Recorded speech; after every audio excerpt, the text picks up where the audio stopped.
రాష్ట్రాన్ని దేశాన్ని కాంగ్రెస్ పార్టీ అధికారంలో ఉందంటే ఈ సెక్షన్స్ సపోర్ట్ చేయకుండా అధికారంలో ఎవరు కొనసాగరు.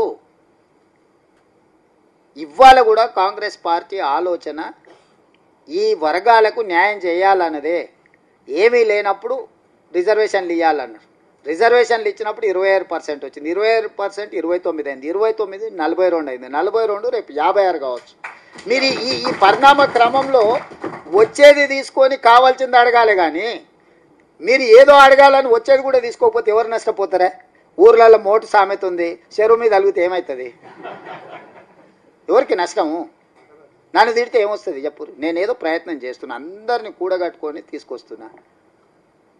వద్దనేటోడు వచ్చి చూసినావా నువ్వు ఇంత అయితే తిట్లు తినోగా సరిపోయిందని తిక్క కుదిరిందని వచ్చి అంటారు. నేను మీ విజ్ఞప్తి ఒక్కటే, మీరు ఎవరికి వ్యతిరేకం కాదు, ఎవరికి వ్యతిరేకం మాట్లాడకండి.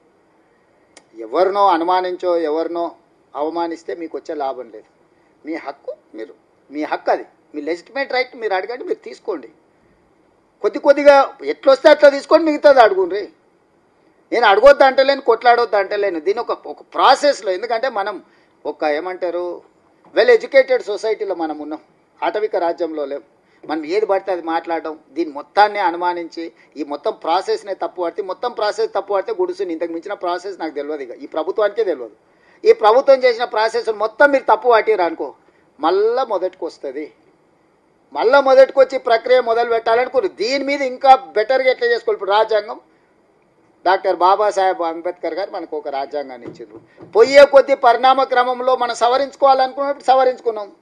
100 పైగా సార్లు రాజ్యాంగాన్ని సవరించుకున్నాం. ఎందుకు? మనకి ఎట్లా పరిపాలన సౌలభ్యం కావాలనో దాన్ని సవరించుకుంటూ, దాని స్ఫూర్తిని పోనీయకుండా దాన్ని సవరించుకుంటూ ముందుకెళ్ళాం. ఇవాళ కూడా ఈరోజు ఈ కులగణన అనేది ఇదే బైబిల్, ఇదే ఖురాన్, ఇదే భగవద్గీత. దీంట్లో అమెండ్మెంట్స్ చేసుకోండి. రేపు పొద్దుగాల మీకు ఇంకా 56 కాదు, మీకు అనుమానం వచ్చి మళ్ళీసారి లెక్క పెట్టుకోరు. 58 అయితే 58 అని పబ్లిష్ చేసుకోండి. ఈరోజు నేను లెక్కేసి 56.36% అని లెక్క చేసి ఒక డాక్యుమెంట్ తయారు చేసిన. దీనిపైన మీరు ఏం కావాలనో మళ్ళీ దాన్ని నెక్స్ట్ లెవెల్కి మాడిఫికేషన్ తెచ్చుకోండి. మీరు అందరు ఎడ్యుకేటెడ్, చాలామంది చదువుకున్న పిల్లలు ఉన్నారు, జర్నలిస్టులు ఉన్నారు, బలైన వర్గాల నుంచి వచ్చిన వాళ్ళు, ఆఫీసర్లు ఉన్నారు, అందరు ఉన్నారు. నేను చెప్తున్న దాంట్లో లాజిక్ ఉందా లేదా మీరు ఆలోచన చేయండి. ఈరోజు ఏమీ లేని కాడ నుంచి మీ లెక్క తేల్చి 56.36% అని లెక్క తేల్చి ఇచ్చిన. దీంట్లో ఇంకో 2% పెరిగేది ఉంటే రేపు 2026లో జనగణనలో కులగణన చేరిస్తే ఆటోమేటిక్గా లెక్క తేలితే పెరిగినట్టుగా గెజెట్ పబ్లిష్ అవుతుంది కదా. 75 ఏళ్ళు 100 ఏళ్ళ నుంచి నిరీక్షిస్తూనే ఉంది కదా. ఇప్పుడు అట్లీస్ట్ మనకు ఒక బేస్ దొరికింది. ఈ బేస్ నుంచి మీరు నిర్మించుకోండి. ఇప్పుడు నేను పునాదులు వేసిన, ఒక స్లాబ్ వేసిన, ఈ ఇంట్లో ఉండండి. దీన్ని 7 అంతస్తులు కట్టే వరకు నేను ఇంట్లోకి రానంటే 7 అంతస్తులు కట్టే లోపల ఈ కట్టింది శిథిలాలలోకి వెళ్ళిపోతుంది. ఫస్ట్ ఇంట్లో చేరుండ్రి, ఈ ఇంట్లో ఉండుండ్రి, ఇక్కడ సంసారం చేయండి, ఇక్కడ వంట వండుకొని భోజనం చేయరు, 4 పిలిచి భోజనం పెట్టుర్రి గ్రౌండ్ ఫ్లోర్లో. మళ్ళీ first floor, second floor, third floor కట్టండి. మొత్తం అంటలేం కదా. మీకు పునాదేశం మనకు ఒక నీడ కాంగ్రెస్ పార్టీ ఒక అవకాశం ఇచ్చినట్టు ఫస్ట్ అది ఎంజాయ్ చేయండి, దాన్ని అనుభవించండి, దాన్ని ఆస్వాదించండి, దాని నుంచి వచ్చే ఫ్రూట్స్ తీసుకోండి. చెట్టు కొన్ని కాయలు కాసింది సరే, కొన్ని తెంచుకోండి, మళ్ళీసారి దానికి ఇంత ఎరువేయండి, దానికి నీళ్లు పట్టుకోరు, మళ్ళీసారి మంచి పంట పండించుకోరు. మేము దీన్ని ఎండబెట్టడం, దీనికి నీళ్లు లేవు, దీనికి ఎరువు లేదు, ఏంది లేదు, కాసిన కాయలు కూడా తెంచుకొని బాగా కాసినప్పుడే తెంచుకుంటామంటే ఎవరికి నష్టం మిత్రులారా? మీరు అట విజ్ఞతతో ఆలోచన చేయండి. మాకెవ్వరికి రాంగ్ ఇంటెన్షన్స్ లేవు. ఎందుకు లేవు అంటే రాహుల్ గాంధీ గారి కమిట్మెంట్ ఇది. ఈ కమిట్మెంట్ రాహుల్ గాంధీ గారిది. ఆ కమిట్మెంట్ని ఫుల్ఫిల్ చేయడమే నా బాధ్యత, ఉత్తమ్ కుమార్ రెడ్డి గారి బాధ్యత, పొన్నం గారి బాధ్యత, మహేష్ గౌడ్ గారి బాధ్యత, హనుమంతన్న బాధ్యత. ఆ పార్టీ, ఆ నాయకుడు ఇచ్చిన మాటను అమలు చేయడమే మేము బాధ్యతగా ఫీల్ అవుతారు. అదే మా గౌరవం. ఇది చేయడం వల్ల మా గౌరవం పెరుగుతుంది. దీన్ని పర్ఫెక్ట్ చేయడం వల్ల మా పనితనము 10 మందికి తెలుస్తారా, వీళ్ళు పర్ఫెక్ట్ చేసిందా. ఈ సిస్టమ్ని మీరు క్వశ్చన్ చేయకండి. దీంట్లో ఇంకా ఏమైనా పెరుగుతుందా, పెంచుకోండి. దీంట్లో అల్టిమేట్గా 56.36 ఉన్నారా, లేకపోతే ఇంకేమైనా ఎక్కువ ఉన్నారా, ఇంకేమైనా ఉన్నారా? మీరు లెక్క కట్టి రేపు జనగణనలో కులగణన చేర్చారంటే ఆటోమేటిక్గా పెరుగుతుంది కదా. ఆ రోజు పెంచుకోవడం ఈజీ ఉన్నదాన్ని. మీరు ఏమీ లేని దాన్ని ఉంది అనిపించుకోవడం చాలా కష్టం. నువ్వు ఇప్పుడు 10th పాస్ అయినావు అంటే ఇంటర్ ఎట్లా పాస్ కావాలి? అసలు చదివే లేదనంటే నీ 10th కూడా రాయనిస్తాడు, ఇంటర్ కూడా రాయనిస్తాడు పరీక్ష. సింపుల్. ఇది ఉంటే దీనిపైన నిర్మించుకోండి. నేను సింపుల్ చెప్తున్నా, మీకు ఒక స్ట్రాంగ్ ఫౌండేషన్ వేసి మీరు 7 అంతస్తుల మేడ నిర్మించుకోవడానికి అవసరమైన ప్రణాళిక రచించి 2 అంతస్తులు కట్టి మీకు ఇచ్చిన మిగతా 5 అంతస్తులు మీరు కట్టుకోండి. మీరు కట్టుకోవడానికి అవసరమైన మొత్తం వ్యవస్థను మేము ఇస్తున్నాము. ఉన్న సిస్టమ్ని మీరు వాడుకోండి. ఈ సిస్టమ్నే వద్దు అని అలిగితే మాత్రం అది మీకు నష్టం జరుగుద్ది. ప్లస్ కొంతమందికి రాజకీయంగా కొన్ని ఆలోచనలు ఉంటాయి, వాళ్ళు ఎదగాలనుకుంటారు, లేకపోతే దీని ముసుగులో ప్రయోజనం పొందాలనుకుంటారు. మీరు వాళ్ళ ట్రాప్లో పడకండి. మీ ట్రాప్ మీరు అది కాదు కదా. ఈ 42% రిజర్వేషన్ వస్తే మీరు అందరూ అవుతారా? రేపు ఎమ్మెల్యేలు ఉమెన్ రిజర్వేషన్ వస్తుంది, అందులో 42% బీసీ రిజర్వేషన్లు పెట్టురని పట్టు పట్టిరనుకో, ఆటోమేటిక్గా మా అక్కలు మా ఆడపిల్లలు అందరూ ఎమ్మెల్యేలు ఎంపీలు అవుతారు కదా.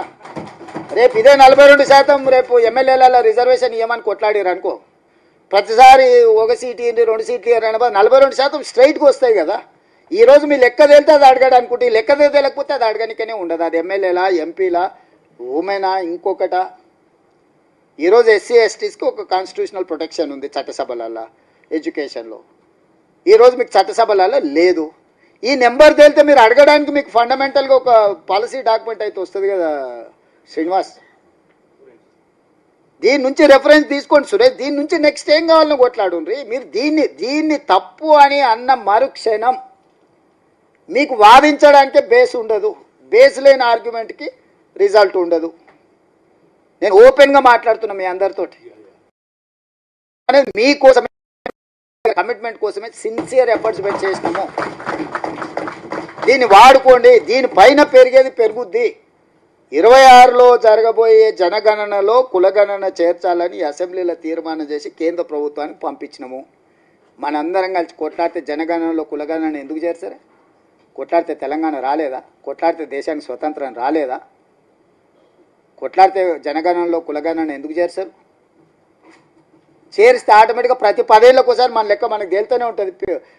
రిఫార్మ్ అయితేనే ఉంటుంది, ప్యూరిఫై అయితేనే ఉంటుంది కదా, ప్రక్షాళన జరుగుతూనే ఉంటుంది కదా. ఓసారి కొంచెం ఎక్కువ తక్కువ అయితే ఒక 2-3 ట్రయల్స్ చేయగానే ఆటోమేటిక్గా ప్రక్షాళన జరిగిపోయి అక్యురేట్కి వస్తుంది కదా. మీరు బేసును వద్దన్నారు అని అంటే మాత్రము మీకు ఎవ్వరో అన్యాయం చేయరు, మీకు మీరే అన్యాయం చేసుకున్నట్టు అవుతుంది. నేనైతే చాలా స్పష్టంగా మిత్రులందరికీ నేను చెప్పదలుచుకున్నా, మీరందరూ యాక్యురేట్. మేము 56.36% ఉన్నాం. ఈరోజు మాకు 42% రిజర్వేషన్ ఇవ్వండి. ఎట్లా ఇయ్యారు మీరు అనేది మీరు కట్టబట్టుకొని బయలుదేరుండ్రి. మేము సపోర్ట్ చేస్తాం, మేము ఉన్నాం కదా. నేను అందుకే చెప్పిన దీన్ని లాజికల్గా అయిపోయే వరకు నేను నాయకత్వం వేస్తాం, మీ ఎంబడి ఉంటా అని చెప్పిన.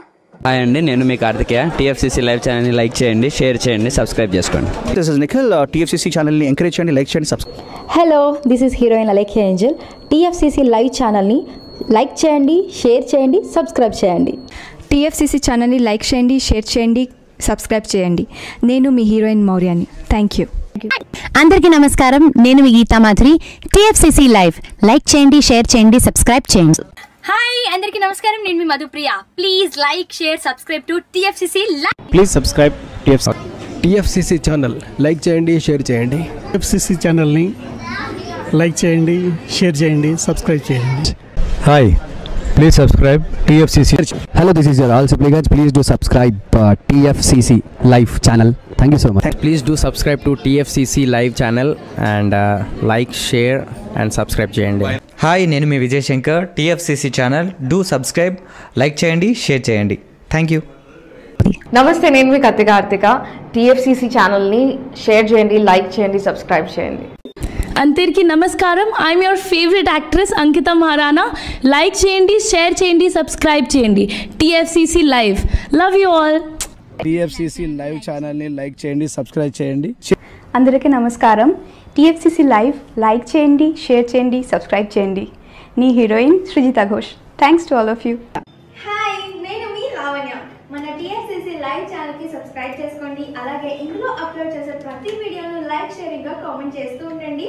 అలాగే ఇక్కడ కనిపించే ఈ బెల్ ఐకాన్ని మీరు ఇలా క్లిక్ చేసినట్లయితే ఇందులో అప్లోడ్ చేసిన ప్రతి వీడియో నోటిఫికేషన్స్ మీకు వచ్చేస్తాయి. Hi, this is Poojitha. Please subscribe to TFCC YouTube channel. Hi అండి, నేను మీ అనుశ్రీ. మన టీఎఫ్సీసీ లైవ్ ఛానల్ని లైక్ చేయండి, షేర్ చేయండి, అలాగే సబ్స్క్రైబ్ చేయండి. ఇది TFCC live. Like, share, subscribe చేయండి. Zia Noorin Sharif. Bye. Please subscribe to TFCC. Hi, నేను మీ Saptagiri. Please subscribe TFCC. Hi everybody. యూట్యూబ్లో సబ్స్క్రైబ్ చేయండి, వ్యూ చేయండి, ఫాలో చేయండి for all news about Telugu film.